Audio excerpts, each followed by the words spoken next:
Hey folks, no idea if this will be a regular thing, but I just felt like recording one of these just to see if I like the process, but I also didn't want to overcommit in case I don't. So this is going to be very low budget, no camera, probably no lower thirds, just me talking through attacks. And yeah, depending on how much I enjoy this and if it gets any traction, I might do this a more regular thing. I'm also not going to show my defense, and I'm not going to show what attacks people did into me.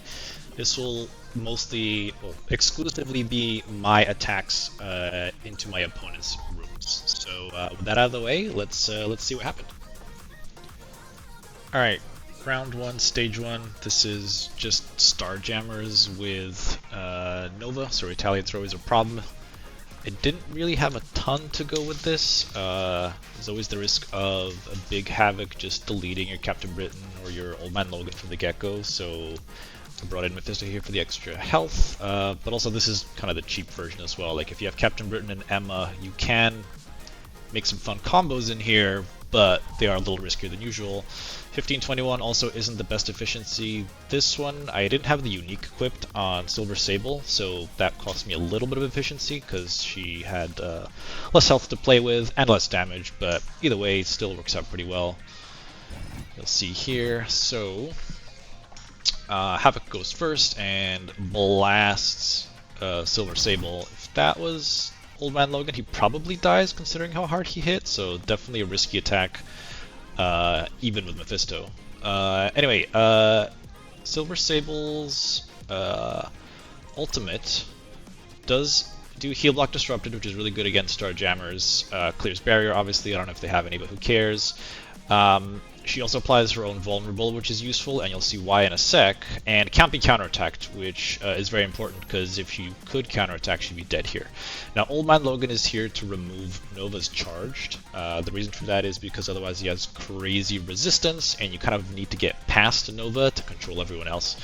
Now, the reason why Sable is good here, outside of just being 128 and can't be counterattacked, is that because she applies her own vulnerable on the ultimate, I lost it again. If you go to her basic, you'll see that the ISO flips through positive effects. So what that does is, when Sable goes, she blasts everyone, which is great, and then her ISO hit, assuming she survives, and she barely didn't, gets you off of Nova immediately. Now, Howard is probably the next one to control here because you don't want him ability blocking your entire team. You don't have any immunity to avoid problems, so just safer to keep him under control. So do one of these, and that's fine. Still lots of damage and retaliates happening. Mephisto goes next. I'm just killing him or Nova right now because I don't want those retaliates to keep going. They are deeply problematic and they will destroy your efficiency otherwise. But now that Mephisto's gone, everyone is kind of just safe at this point.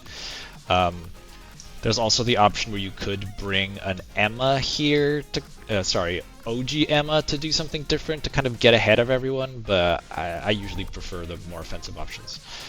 At this point, Howard's just going to do a basic. Nobody really cares. He barely even dents Captain Britain. Then Old Man Logan, you want to do the special on Lalandra. You don't want her ulting.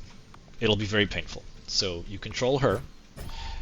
And also based on speed stat, you'll see why, because Captain Britain will also go before Groot and stop him, because you also don't want him doing his ultimate, because that'll just cleanse the shit out of everyone. So assuming Captain Britain survives, you get to stun Groot. Now again, if Havoc had ulted differently, this fight may have gotten a lot hairier, but a little bit of RNG on this one, I guess, worked out pretty well for me. At this point, this fight is kind of over, though, so Havoc does his thing. Unfortunate targeting just from an efficiency perspective, because he's just an older stat character. But at this point, nothing can really kill me. I could have probably killed Havoc here instead, but Lalandra just scares me more. And at this point, we're just kind of going through the motions. Mephisto obviously good because Groot's not going to revive on top of everything else. And it's just kind of over at this point. Howard also, again, unfortunate targeting, although I'm a little bit to blame for that because of where the taunts are, but I guess everyone had them, so it was either going to be on this clump or on this clump, so either way it would have sucked. and then Old Man Logan kind of just finishes it. So overall, cheap-ish version. Guess depends. I mean, Mephisto could have been something else here, probably a pre-taunt. Honestly, may have been the better choice, but this is what we went with this time, and it worked, so we take it. Alright, so this room 2, a lot to talk about, and it'll be easier to go through this while looking at abilities because there's just a lot going on here that makes it easier to explain with some more visuals. So this is interesting because this room actually took 2 tools away from me. So I consider Brimstone or Daemon. A Daemon is 1 tool and a Professor X is a 2nd tool. So this was very expensive considering what you're looking at here. But there's a lot of problems with this comp, and like a Cursed can just blow this up for free, but if you're like me and have a Cursed on defense, then this becomes a big problem for you. So what can happen here? Normally Hank and Captain Britain spawn with speed up, which means they're going to go really fast, and there's a bunch of RNG basically that can happen here. Hank will go first if he has the speed up, and then he'll hit into someone. That in itself, whatever. But if Hank picks Daemon, and then Null decides to also assist, because he has a 50% chance to assist here with no villains, then he will apply a very early slow on your characters, because Null Basic... Null Basic applies a slow, and because of the speed up on Hank, that slow will come in early enough where Daemon loses his order. So Blue Marvel will go before Daemon, and that's always a bad time. So there's a, 20% chance that Daemon gets picked here, and a 50% chance that Null also assists. You know, odds are low, but this literally happened to someone else last week in my alliance, so, you know, better safe than sorry.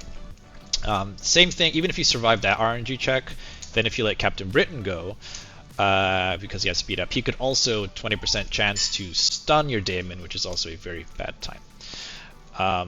So you could argue, okay, well, I'll just bring a pre-taunt like Mr. Fantastic or something, who'll just eat all those assists, no problem. Well, problem. And the reason why Professor X is actually extremely good here is that if you do let Captain Britain go, he will... I wish I could do it the right way.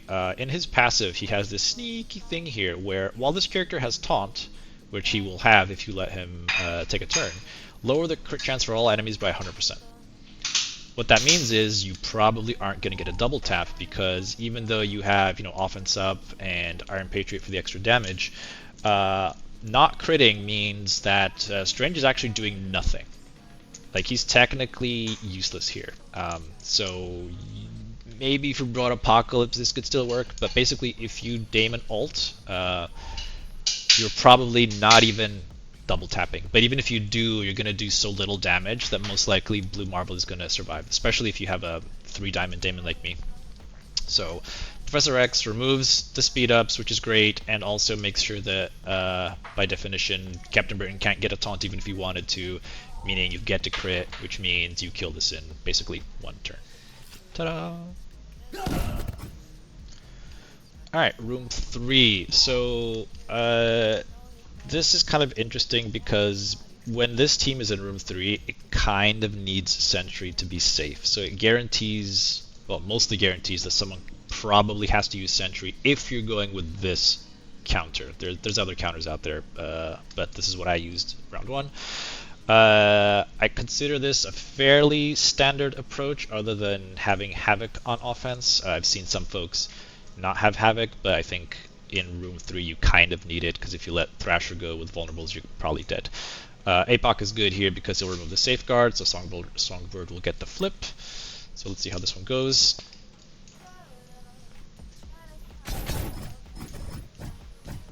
This version is actually the easiest one that I faced all week because Red Guardian, while it protects Eclipse a little bit, he's very slow so he doesn't get to do much. So you'll see here, Songbird goes and flips everything. Daredevil always dodges because why wouldn't he? Then Storm is great here for stunning Eclipse because she gets a bunch of bonus focus and is fast, so she's basically guaranteed to do that. Then Havoc, special on Thrasher. I just don't like letting him take a turn because he'll just destroy your team, especially if he's pretty big, even with the offense down. So you'll see here we stun him, and both Storm and Havoc stuns are 2 turns each, so they're basically out of the fight for a pretty long time. Then I went with Sentry Special on Red Guardian because he's the only one that can get ability blocked. You could also do it on what's his face? Speedball? Forget his name. Speedball, Cannonball, what is it? Speedball. Cannonball is his new mutants. Because the blind there is actually pretty decent, but I went with the ability block here because I didn't want him basically doing anything. Because I think, actually let's check this out, I think Red Guardian, he would do his ultimate, which could ability block one of my guys. It would also hit pretty hard. I just didn't want that effectively, so figured I'd just keep him in check. And then Daredevil generally will always go. This is why you need Sentry here, because that probably kills your entire team otherwise. Ideally, he's also eaten the Songbird ultimate for the offense down, but a lot of the times it just doesn't happen. So this guy didn't hurt too much this time. Then Apocalypse gets to go before Speedball, and assuming he didn't retaliate on Daredevil, and he has his charged, and there's a vulnerable on Speedball, you can actually do this, and then the ISO shot will stun him, if not kill him, although he resisted it there, but luckily he still died. And I mean, the fight at this point is over. Songbird has a bunch of vulnerables, she gets to blow things up, and that's it. So, bit of an interesting comp here. Nothing too crazy, some minor traps that you can fall into, but this did actually end up costing me the match just from an efficiency perspective. I did try this out in War, and it went way smoother, and I think I know what my mistake was, because you'll see what happens. I could have definitely been way more efficient on this. Maybe it would have been the win, because I think I ended up losing this round by about 10 or so points, so who knows. But anyway, so kind of the gimmick of what's going on over here is obviously Mephisto's Mephisto, Sus is Sus, but this guy here, which I wish it would go to the guy that I clicked, but let's see. So obviously Thanos is here, new stats, he's built properly. Now Ebony Maw in his passive, he gives Thanos 25% speed bar. Because Thanos is ridiculously slow even after the rework. He's at like 110, so he's pretty slow. But here I'm trying to take advantage of Daken going pretty quickly and slowing everyone. Now I was debating bringing Black Knight in for this one, and I kind of wish I had, but I do think he probably would have died to Mephisto special. And Sus special and all that, but the retaliates may have actually just been a net benefit for Sus to have died earlier. I'm not entirely sure, but it is what it is. Mummy is basically guaranteed to eat a bunch of damage and survive, minus 5 diamond as well, so he's pretty beefy. Null next to Living Mummy because you can't rewind Null, so that could have been Black Cat as well. But again, I was trying to play for efficiency and figured Null would just take the hits better. So his Mephisto goes, obviously I've got Null, so no battlefield effect, but he is going to take his turns pretty quickly. Now, the Retaliate there from Black Cat does put a slow on Mephisto right after he does his special, because the special, technically touches everyone, so that gives him a slow, which means he doesn't quickly go next, which is very useful. The other thing you want to avoid here, and the other reason why I didn't bring Black Knight is, if someone dies, this Thanos here is going to give energy to Mephisto and Sus, and they will both ult a lot faster. So it just wasn't really worth the risk of having Black Knight die. But my mistake comes later on. So my Sus goes now. I just opted to basic because I didn't really care to rewind either of these guys. And figured I'd save my special to rewind later on, which you're going to see. So then his scroll goes, hits my Mummy and Null. Doesn't really matter too much. I'm not really expecting Mummy to take turns here. Now, because of the stealth on Sus, my Daken gets to go. Unfortunately, he has offense down, which kind of sucks, and you'll see some resist. But overall, does his job, which is to kind of hit everyone, flip everything, and more importantly, put as many slows out as possible. For whatever reason, he never seems to flip the stealth or the immunity on Sus, but it is what it is. Now, Sus does try to basic, but it is blocked by counterattacks, so it doesn't really chain, which is great. And now, unfortunately, he also does one of these, which definitely hurts. It doesn't kill anyone yet, but it's just too many debuffs going out. When Dakin goes, he just kind of shits out debuffs. Now this is why I saved the special on Sus, because figured I want to rewind this clump, just in case, which is good.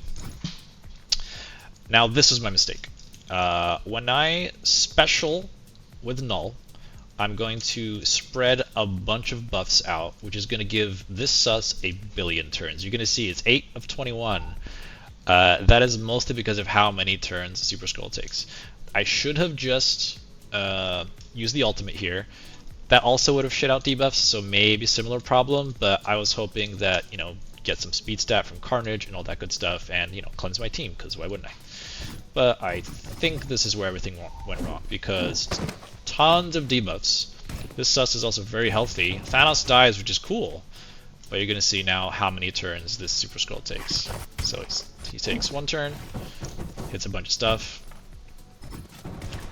takes another turn, just beats into Mummy, which is taking the hits pretty well, but, you know, it is kind of messing with my efficiency. Another turn, another basic,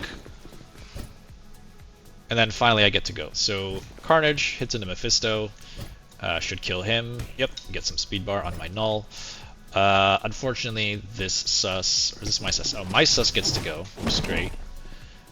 Finally. Kind of surprised he didn't take that many turns. But this Sus is also now primed to do a bunch of shit. So he's going to special again, so my Mummy's just never going to take a turn, which would heal him by a lot, unfortunately. Then he takes another turn. Another basic. Then Dakan goes here. I'm just desperately just trying to finally kill this guy, but this is the first time he procs his special, so it doesn't really matter. Now I'm just kind of stuck on Mummy, getting a little bit more speed bar. He dies, but another ultimate from Super Skrull. That's how many turns he took, which kills Dakin, brings everyone low. Honestly, kind of wish they had died to resurrect, but that is why my efficiency got screwed here. I was never at risk of losing this. It's just this Sus needed to go way faster.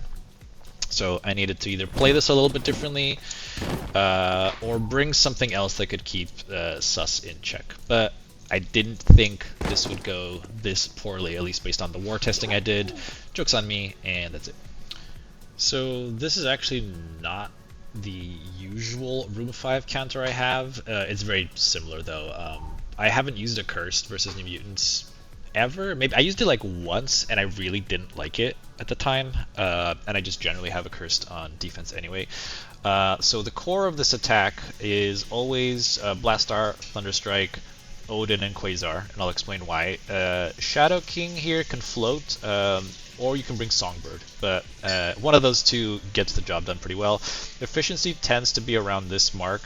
Sometimes it's a little higher, but usually not lower. This is room 5. Gwen giving the dodges out. I was worried that was going to break my counter because it's very sensitive to deviating from the norm, honestly. I'm actually surprised people are doing this because the classic counter here is just a Cursed Odin and Gwen does nothing. She really doesn't do anything. Or, sorry, she doesn't change the matchup at all, I guess. So I was worried this might break my counter, which has happened before. Someone accidentally broke a counter that nobody else seems to be using. Or maybe they knew I was going to match, I don't know. But let's see. This one you have to play it a very specific way. It took a lot of losing to figure this out. But that's what theory crafting is for. So, this is the good RNG where Quasar wins the coin flip with Cannonball, but either way you're going to special, because even though Quasar's ultimate is unavoidable, the special calls in an assist, and it's going to call in Odin.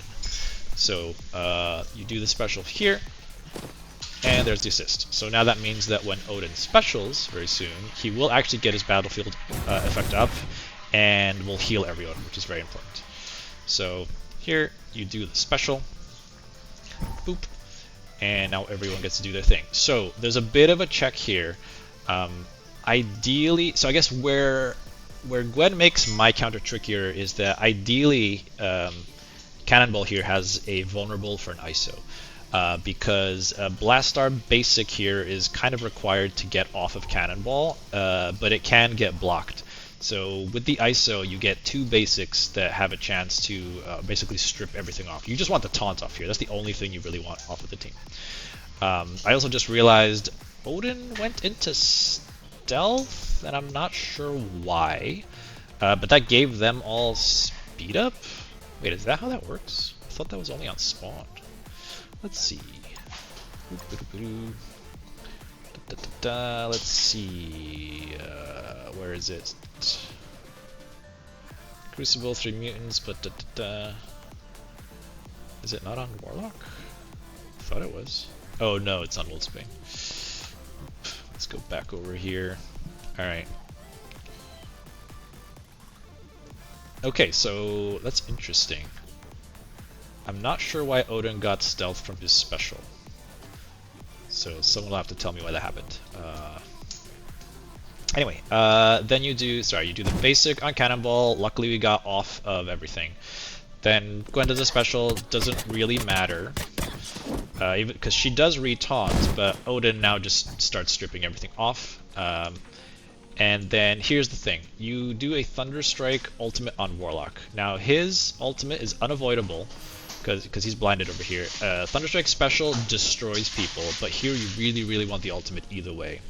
Because if you go to the ultimate, attacks, applies trauma, does a whole bunch of shit, but also in Crucible it'll reduce positive effects, which is why you want the deflect off of Warlock as well. Sometimes if you play this wrong, you can get deflect on Warlock, and then this can get screwed up. But it'll also ability block the primary target if he's a hero.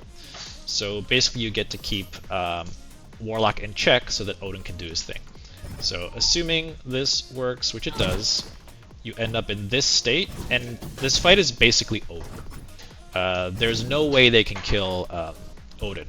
Now Shadow King is cool here because you can also then special on Wolfsbane, get the ability block on her, so then she doesn't get to like strip everything off of everyone. But yeah, at this point they start taking turns and it's just the Odin show. Wolfsbane's already dead. Warlock does a basic. Thunderstrike's retaliating. Odin's doing his thing. Boop. Just keep going. Keep swipey swipe. Now Blastar here, you do a basic on whoever has vulnerables if you can. So in this case, he gets up to 4 bomb bursts now. Thunderstrike special, you'll see we'll just annihilate these 2, but also we'll call in an assist on Blastar, and since Wolfsbane isn't here, you get to do whatever you want with Blastar. And now the 5-stack bomb burst will just blow everyone up.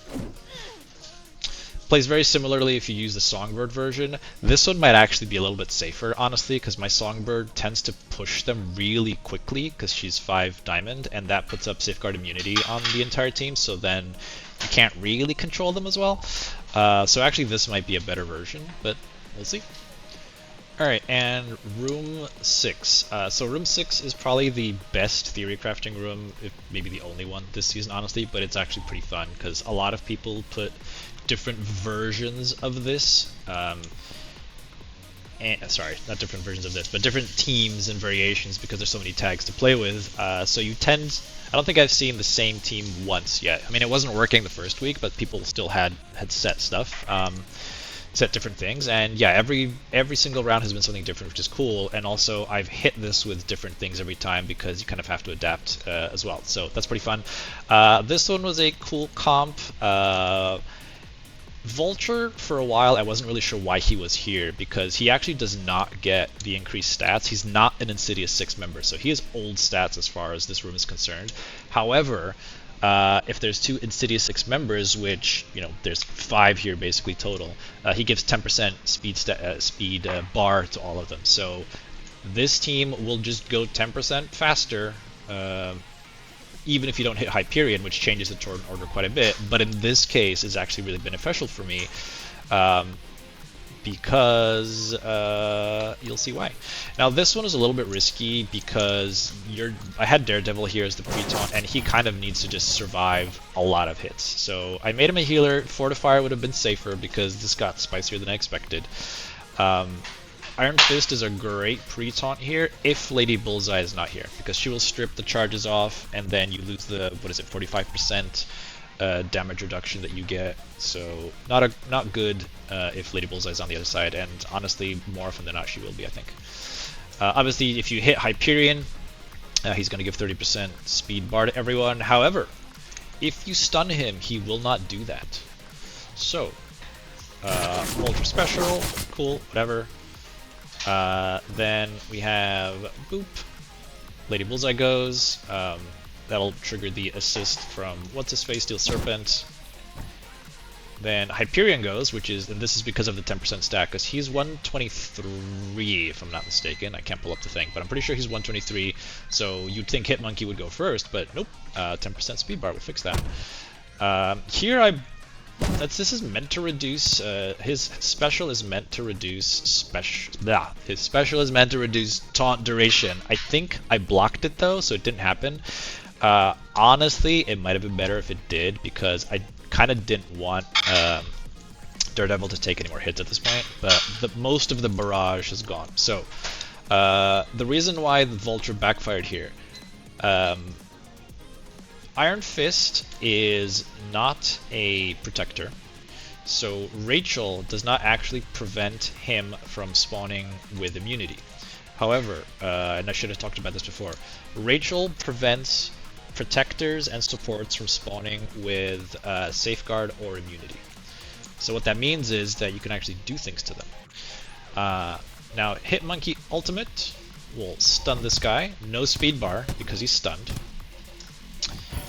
Then Iron Fist gets to go, sure, whatever, it's fine. That's still from his 10% speed bar from Vulture. Now Rachel gets to ultimate on Hyperion, and you know, would have spread if it had mattered, but whatever. And let's see, Hobgoblin special. At this point, we're just trying to kill people. Ideally, you kill Hyperion before he removes the stun, because if you stun him but then hit him, he will actually give the speed bar. So at this point, the fight's over. Vulture gets to go. I think Steel Serpent gets to go. At this point, I'm just worried about efficiency, because you'll see my Daredevil still taking a beating. But then I get to go, and it's basically over. And from an efficiency perspective, Daredevil gets to do his special. I think he heals up to full. Yeah. So overall, fairly efficient fight, and that was it. Alright, so that was round 1. I already have rounds 2 and 3 recorded already, so I just need to edit them and get them uploaded. But yeah, let me know if you like this format, if you're interested in more of these, and I don't know, if you're obligated to say the usual like and subscribe. See you next time.